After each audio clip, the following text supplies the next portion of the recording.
Hello and welcome. Today we are going to take a look at the new Chanel Les Beiges collection. So there are a few items in this collection. We actually have 3 new primers. These are the Les Beiges primers and there are 3 different shades. They are limited edition. We'll take a look at that. We also have 3 blushes. These are a new formula. So I picked up all 3 of the blushes. I picked up 2 of the primers.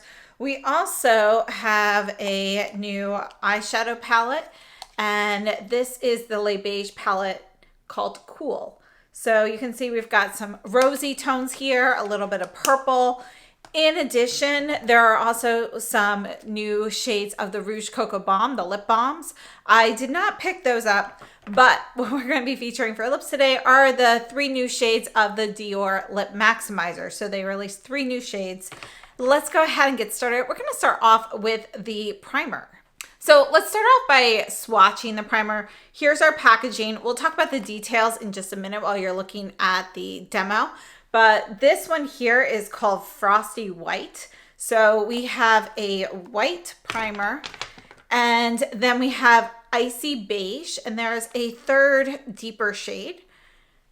So here's Icy Beige. So you can see those. You can see how thin they are. Let's go ahead and rub these out a bit on my hand. So you can see this white one has a bit of a blue reflect. You can see a little bit of like a pink and blue reflect there. So you're going to get a bit of a glow. These have a water-based texture to them. They feel pretty light on the skin. They have a little bit of moisture, but I wouldn't really consider them a moisturizing primer. They're an illuminating primer, but they're not going to do much, to your skin in terms of hydration. And here we go. So they're going to add a little bit of radiance to your skin. Now let's take a look at the demos. And in the demos, I have worn these underneath, a matte foundation. I used the Chanel Ultra Latent. I've also worn them underneath the Chanel Sublimage Cream Foundation, as well as right now the Cle de Peau. It's a mix of the Radiant Matte and Radiant Natural foundations.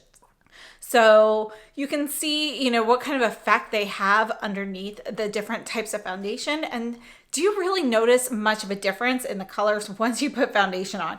Personally, I don't think there's a huge difference between the Icy Beige and the Frosty White. Once you put the foundation on, you'll get a little bit of radiance, but it's not super drastic. You could tap a tiny bit of this on top of your foundation for a little bit, kind of like a blurring highlighter, but honestly, I don't think it is the most effective use of this.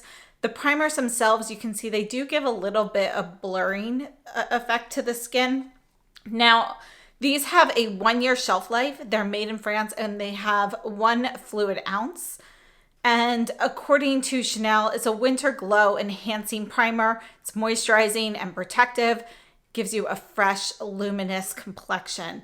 So overall, I think both shades are nice. They're both ones that I will, use pretty regularly. If you're looking for something a little bit brighter, you really want to have that lighter, brighter look, I would recommend the Frosty White. If you're looking for something that just adds a little bit of freshness to your look, but stays a little bit more neutral, the Icy Beige is a good tone for that. It's almost a very, very pale, soft gold. So you do have some warmth to that one. Whereas the Frosty White is definitely going to give you a cool reflect. So you can see the primers here again, the Frosty White and the Icy Beige. And you can see there is some blurring. I feel like the blurring's more noticeable with the Frosty White versus the Icy Beige. But they both are going to add some reflection. The Frosty White, you can see kind of that blue, pink, like holographic appearance to it. Whereas the Icy Beige gives you more of a soft golden glow. And it's definitely not too yellow. It's really more of champagne mixed with a very, very pale soft gold in there. So it's going to give you a little bit of warmth. Now let's go ahead and take a look at the eyeshadow palette. All right, so here's the eyeshadow palette. It does come with a couple of utensils here. We have a mirror in the lid, and these are the colors. So we're gonna have our you know, essentially with what's referred to as the primer shade. And then we have 2 soft shades and 2 deeper shades. A lot of times these Les Beiges palettes, all of the shades are very, very soft and light. But I do have to say that the bottom 2 are going to be a bit more pigmented. So our shade here, you can see it's a little bit of a peachy nude for the primer shade. And then this next shade here is going to be a shimmery lilac. So it's going to be, you know, a pink lilac. So there's definitely pink in there, but you get a bit of that purple blue flip to it. And then we have a soft rose. So I think those shades are all very wearable, very light. Next up, we have a bit more of, this is going to be like a brick red mixed with a little bit of maroon. So you have some like berry-ish tones, but you really have a lot more of those like dusty brick red tones. And you can see there is going to be some shimmer in this shade. And then our last shade here, this one also has some shimmer. You can see this is going to be more of a deeper eggplant purple. And we have like some golden shimmer in here. So the shimmer actually in this one, it's a little hard to tell what color the shimmer particles actually are. They don't stand out as much, but in the purple, you definitely can tell that you've got golden shimmer. And then again, we're gonna have more of like the pale bluish silver shimmer in this purpley pink shade here. So this is the eyeshadow palette. Let's take a look at the eye swatches and demos. The palette is made in France. It has an 18-month shelf life. We have 4.5 grams of product. Overall, the formulas on here are totally fine. They perform well, you know, no issues. The Les Beiges palettes always have these thinner, you know, portions of color. So they're meant to fit the applicators well or a brush, but you do have kind of like a thinner, more narrow pan. So it is a little bit harder to get your finger in. Now, when you're looking at the eye swatches, I did use a brush, but I do think that the second shade, the lavender pink with a little bit of sparkle, that one really goes on best with a finger application. It is a little bit hard to get your finger exactly in there, especially once you start using up some of that color. So just something to note. But the first 3 shades are all going to be fairly light, yet they're pigmented for what they are. So they are intentionally light shades, but there's no issue with pickup or put down of the color. The 2 deeper shades go on nicely and smoothly. They blend out well. So overall, formulas on here are good. Now, when we're looking at the shades in this palette, you know, we have a little bit of coolness to it, but overall it's still a primarily warm pink palette. So I have to say I was hoping that there'd be a little bit more of those purple tones in there. I knew the palette was pink, but I was hoping that we'd see maybe some slightly cooler pinks. So when we're looking at that first kind of you know, it's like a peachy nude. There's a little bit of a warm pink in there. Then we have that shimmery pink purple shade. And again, we've got some blue shimmer in there, but that is going to be the coolest shade in the palette. Next up, we have kind of that soft rose. It's a pretty neutral rose, but if you had to pick, it's leaning slightly warm. And then that burgundy shade, it actually looks warmer on the skin than it does in the pan. It looks a little bit cooler in the pan than it actually translates when you put that on. But that is definitely going to be a little bit warmer. It's a little rusty. And then the eggplant shade, that purple shade there, you know, purple is traditionally cool, but this is going to be on the warmer spectrum for purple shades, you know, because we do have gold and red glitter in there, but in general, the base of that purple is stronger in the red tones than the blue tones. So overall, I think this is a nice soft pink palette. If you're still... So overall, I would have to say that this is a nice palette. It performs well. The colors are nice. You get some soft pinks, but you also have some richer shades in here to add some depth and dimension. And I do like the inclusion of that purpley pink shade. That is my favorite shade in the palette. Now, as I mentioned, that one does go on best with a finger if you're trying to get a little bit more, you know, a little bit more color from that one, a little bit more presence. Definitely use a finger or even a wet brush. But formulas on here, they seem the same as what we've seen with previous Les Beiges palettes, perhaps a little bit more pigmented than some of the renditions we've seen over the years. But we do have kind of the same textures and so forth. So nothing new or wow in that sense. So overall, it's a nice pink palette. Now let's move on to a few comparisons here. This one here is the Tweed Porpora from Chanel. We're going to go ahead and swatch this one. And I just wanted to swatch this one to see how the colors compare to the new Les Beiges. And you can see that although there are no actual dupes in the palette, the color story itself is pretty similar. So you definitely have some similar tones in that palette. Another one I want to take a look at is number 68, Delice. So this one came out last year, and we have kind of a brighter lavender shade. Then we have some peachy shades. We have this really pretty mauve and a soft yellow. So the tones on this are pretty different. So I just wanted to show you that you can see how much warmer overall this cool palette is compared to Delice, and how similar it is to Porpora. Now, when I first saw the Les Beiges palette though for this year, it made me think of a couple or a few Dior palettes that we saw a few years ago. So this is the previous formula of Dior. And the first one that it made me think of is the Pink Sakura palette, which actually this kind of sold out right away. Unfortunately, it is not like that, but I do want to swatch that in comparison. This is your cooler pinks and purples done perfectly, in my opinion.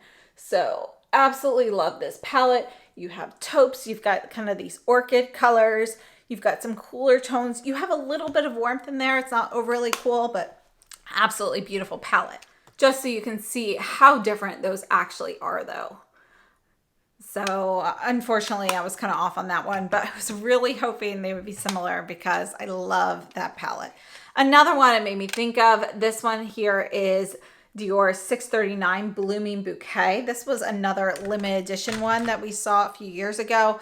This, again, is going to be pretty different. We've got very soft, light shades. This palette overall is going to be cooler. And one of the things that it does is it has a little bit more, neutral accents in here as well, which I think makes it really wearable. You don't have to rely just on your pinks and purples. I mean, again, in the Les Beiges, we do have kind of this peachy nude shade, but it would be nice to have like a taupe or something. And then last up, we have 749 Romantic Voyage. So let's see how this one compares. And we're going to put this one a little bit closer here. So I think this is our closest. So I'm going to go ahead and put this here. So this is the first shade. You can see it's going to be a cooler pink. And then we have kind of this white topper. I'll just put that there because that's not going to do anything. We have this soft plum. Nothing quite like that in there. And then we have a brown and a deep eggplant. So again, that really doesn't quite match. So overall, I'd have to say the closest one is the Tweed Porpora from Chanel. Next up, we have the 3 new blushes. Now, I do want to mention that I purchased these from Jelissa and Paloma at the Aventura boutique. I've had these for about a week now, and I've been able to really play with them.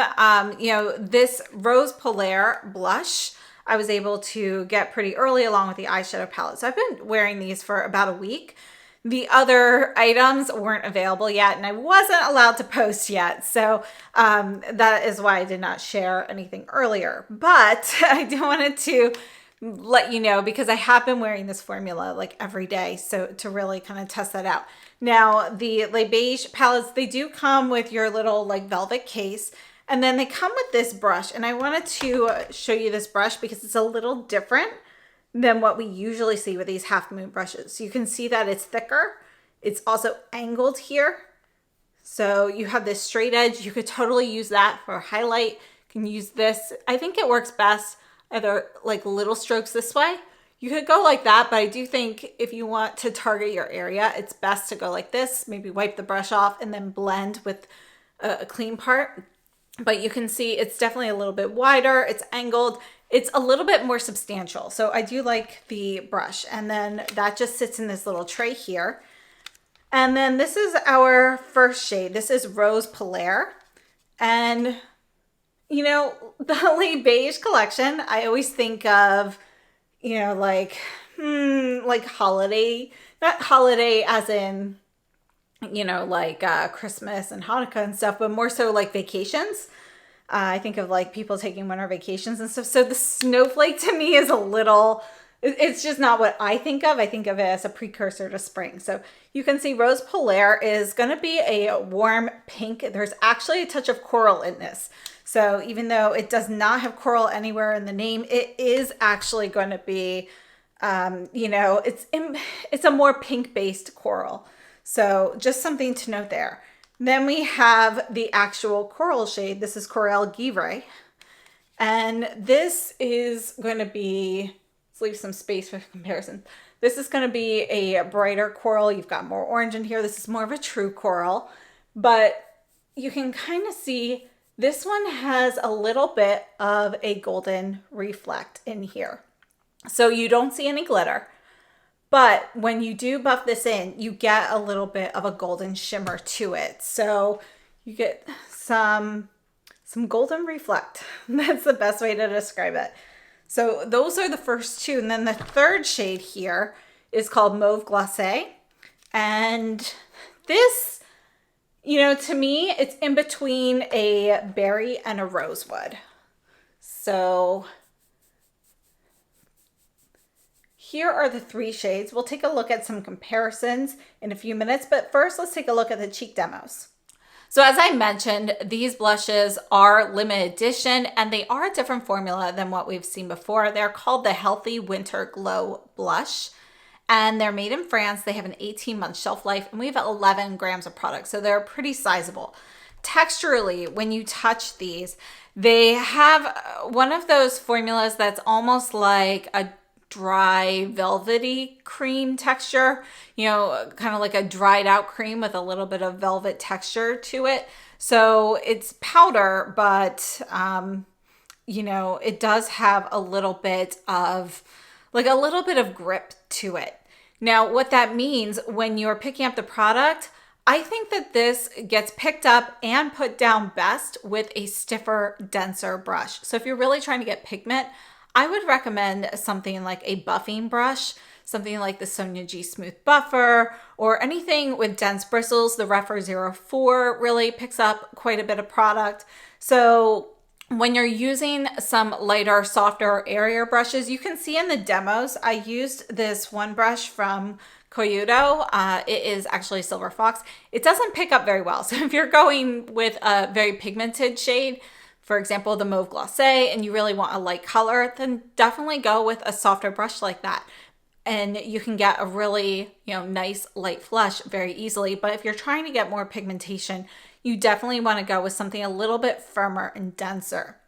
The actual brush that it comes with does a totally fine job of applying it, but I do think it just looks a bit better with other brush styles personally, because this demi-lune shape, you know, it's just a little broad. So depending on how you are using that brush, you know, you might not necessarily target it exactly where you want it. So those are my thoughts on that. But I do have to say, I do like this brush that it came with. And I think, honestly, I really like using that flat edge of it for highlight. I think that works really well. Now, out of the three blushes, both the Mauve Glacé and the Rose Polaire, they're both going to give you more of a semi-matte finish. It's kind of like a satin matte. So you don't have any shimmer, you don't have any color reflect. The only one that's different is the Coral Givre, which you don't really see glitter until you buff that out and you get a little bit of that golden reflect. If you look really closely, you can see very, very fine golden shimmer. Not to the point where you're seeing actual glitter particles though. But if you were to, for example, like look super closely, you see very, very, very fine pieces of gold. So just something to note, if you don't want anything shimmery, that is a color to skip. Now let's go ahead and move on to comparisons so we can take a look at these shades. Now we're going to start off with the Rose Polaire. And again, as I mentioned, it is going to be more of a warmer pink. There's peach in there. It's really more of a soft pink coral versus what I would consider to be a rose. Now I went through my blushes and I picked the ones I think are closest. So this one here, this is the Gucci in number 1, Silky Rose, compared to Rose Polaire. So let's see how those compare. Now the Gucci formula is strictly a powder blush. So you don't have any of that, you know, kind of like that dried velvet texture. You can also buff that out to be a slightly lighter color. The pigmentation is strong in the Chanel blushes, so once you get that there and you buff it out, you're definitely going to get, you know, color. So here is the Silky Rose. You can see it's a little bit cooler in tone than the Rose Polaire. Now we have another Gucci blush, and this one looks a bit similar to that too. This is number 3, Radiant Pink. So you can see that Rose Polaire almost looks like it's kind of in between those two shades. So let's see how that compares. So this one here is Radiant Pink, and here's that. So you can see that the Rose Polaire, again, it's going to be a little bit warmer. There's a bit more peach to it, but you know, it definitely has some similarities to the two. If I had to pick between the two of them, I would say that the Silky Rose is just a little bit closer than the Radiant Pink, but the Chanel's really kind of in between the two of those. Next, for the Coral Givre, this one here is the Gucci in 08 Soft Red. And, you know, soft red, coral, you know, they definitely sound like they're very different colors, but you can see here that they definitely have some similarities. The Gucci actually has a little bit more orange in it, and it does not have that gold shimmer in it. So you can see how close those are. The Gucci is going to be a bit warmer. Now, another one that it made me think of is the Sisley Lafido blush, and this is number 3, Coral. And you know, this has a really nice velvety texture, but I just want to mention that this is a softer texture. The Chanel actually has it's a bit firmer in the pan, so you need that stiffer brush to pick it up, whereas this is softer, so it picks up product much more easily. You can see that this coral definitely has a lot more pink in it. It's really more of a true coral, in my opinion, because it really has that like even balance of pink and orange to it, whereas the Chanel, it's very close to it, but it leans a little bit more orange, and it leans a bit warm because of that golden shimmer too. So just something to note there. Those are my 2 closest matches though for this Coral Givre. Now let's look at the Mauve Glossé. So this is the Gucci in number 9, Intense Plum. So you can see they have some similarities, but this actually looks in the pan to be a bit pinker and a little bit cooler in tone. We're going to put that one right here so you can see that next to it. And you can see that the Mauve Glossé has a little bit more plum in there. It's a little bit more purple, but it also has, you know, a bit more of a dustier vibe. So it is a bit more of a true mauve. Another shade that I wanted to compare is the Sisley Lafido blush in number 5, Rosewood. This is one of my favorite blushes. Let's go ahead and put this one down here. And you can see that we do have a similar shade, but the Rosewood from Sisley is going to be a bit cooler in tone. We have a bit more red in the Chanel compared to the Sisley. Now, I do have another comparison here. This is Armani in number 61. And you can see, just looking at the pan, that this is going to be a bit more red. Let's put that one right here. But you can see how close those are. Those are actually really, really close. So the Armani in 61, but I also wanted to compare it to 60, which is a little bit more, has a little bit more purple in it. So let's see how that one looks. And let's put that one right here. Oh, this definitely has a lot more like purple and berry. So actually 61 from Gucci is the closest out of all of mine. So overall, I would have to say that the new Les Beiges blushes, I think they're a nice product. The formula is nice. You know, I'm glad that it's a different formula. It's not my favorite formula still, so we'll see. I do wish that they would go back to their previous formula for the powder blushes. Those were just classic. But using this for a week so far, I would have to say, you know, it's definitely a nice product. And it seems to go on very nicely with a dense brush. You're definitely going to get pigmentation very easily. It blends out beautifully and it kind of melts into your skin a little bit. So I think it's a really nice product. So overall, the Chanel Les Beiges collection items that I picked up, I'm really happy with everything I picked up. There's nothing here though that's totally like, wow, I had to have this. They're all nice items and I am happy with all of them, but again, just nothing that's screaming wow. So I am hoping that we're going to see some really amazing things coming soon from this new team. The pictures of the spring collection, they look gorgeous. So I'm really excited for those. Let's take a look at the Dior glosses. Dior launched 3 new lip maximizers, and these really have kind of that cool wintry vibe to them heading into spring. So I thought they were perfect to pair with this Les Beiges collection. So we have 65, which is our AC blue shade, and we have our typical doe foot one. This one here, you know, it's got a little bit of light blue, but when you put this on your lips, you know, you're going to cool off your lip a little bit, but you're not really going to see too much. There's no glitter in here. So this is the blue. Now the lip maximizers, they do have, you know, a bit of that tingling sensation. They're supposed to kind of, you know, irritate your lips so that they, you know, swell up a little bit and appear larger. This one here is number 66, Shimmer Candy. This is such a beautiful, soft, pale pink. It's a little bit of a frosty, cool tone pink. This is gorgeous. And this paired with the shade from the eyeshadow palette, that pinky purple shade, those are really nice together. Let me just show you that with it. So here's that. You can see how those look together. So the Shimmer Candy shade, I really love that one. And then we have number 67. This is the Rose Gold Shimmer. So this is the only one with shimmer particles in here. You can see it's kind of like a soft peachy coral with a bit of a gold reflex. So you have some pink in here, but it's really going to be more of a peachy coral.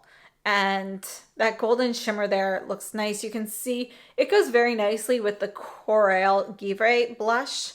I think, you know, the colors from here just go very nicely with this Les Beiges collection. So these are the 3 on the hand. Let's take a look at the lip swatches while we talk about these. So the Dior Addict Lip Maximizers, these have 6 milliliters of product. They are made in France.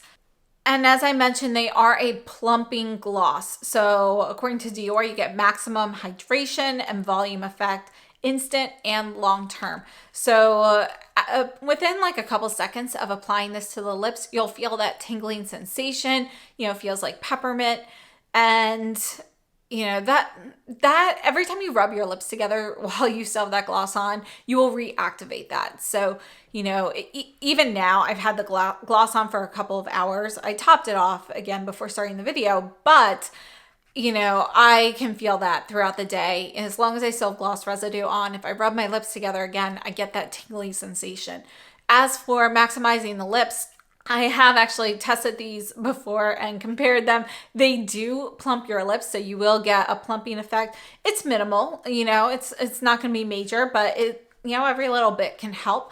Overall, these are a nice gloss if you don't mind the plumping effect. I know a lot of people are hoping Dior brings back their traditional glosses. I haven't heard anything, but I'd love to see those back as well. However, I have to say I do really love the texture of these. They're comfortable on the lips, and I love the color range they have in their glosses. Dior has a really nice selection of some cooler, lighter shades in here as well. So let's do a few comparisons. So I just wanted to take a look at a few. This is the Chantecaille gloss that came out with the holiday collection, but it's actually a permanent shade called Blythe. And this is a soft pink with a little bit of gold shimmer. So we're just gonna put this one right here. It's really much more clear. You don't have any of that rose gold pigment, but you do have a little bit of shimmer like you get from that. So, you know, really though, the gloss on this is much more clear than that in the Dior rose gold. Another one I wanted to take a look at is this. This is from the permanent line. This is number 13, and it's a really soft nude shade. Let's put that right here. And you can see this is going to have more brown in it than any of these shades, but I think it's a great addition to this collection. I love this particular gloss. And then just a couple others I wanted to look at. This one here is from Cle de Peau. This is 303 Medea Magnifica. And you can see that this is going to be a shimmery shade. This is definitely much more of a clear metallic shimmer. You've got lots of pink and gold shimmer in here. It's pretty concentrated, but you are on a clear base. Likewise, we have this one here. I want to compare this to the Icy Blue because you do have a blue-pink reflect. This is 301 Sweet Nectar. I love this one for cooling off glosses. But you can see that the blue in here is definitely going to be more of your bright, you know, cobalt blue, more cerulean, versus the Icy Blue here, which is much more of a pale, like bluebird blue. So those are my comparisons for these glosses. Overall, I think both collections are great, you know, and let me know what you think of these products. So I'd love to know if you've picked anything up or what your thoughts are. So thank you so much for tuning in. I hope this was helpful. I'll see you very soon. Have a wonderful day.